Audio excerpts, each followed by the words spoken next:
Good morning everyone, কেমন আছো সবাই? আশা করি সবাই ভালো আছো। তো welcome back my mini blog.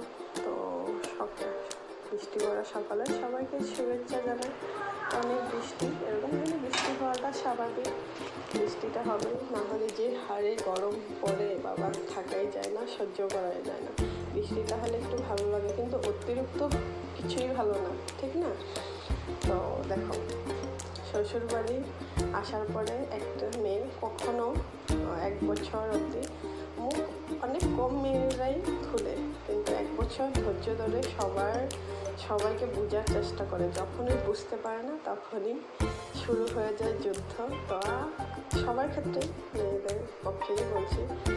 তো দেখো, একটা মেয়ে কখনো এটা নিয়ে আসে না যে শ্বশুরবাড়ি এসেই ঝগড়া করবে বা ঝামেলা করবে, কিন্তু বাধ্য করে মেয়েটাকে যে মুখ খুলতে।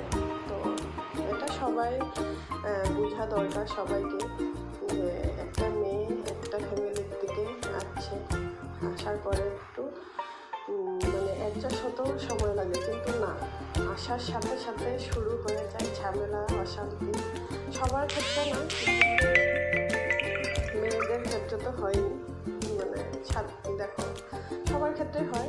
অনেক ঝড় ঝাপটি পার হয়ে সংসারটা হচ্ছে বা সংসারটা চলছে, কিন্তু ধৈর্যটাও নেই। ধৈর্য না ধরলে কিছুই হবে না, ধৈর্য ধরে থাকলেই সব কিছু হবে।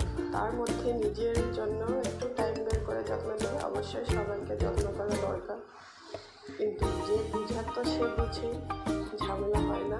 আর যে না বুঝে তার জন্য তো ঝামেলাই ঝামেলা। তো সকাল সকাল ছেলে দুটোর জন্য একটু সুজি বানিয়ে নিলাম, যেহেতু আজকে স্কুল ছুটি।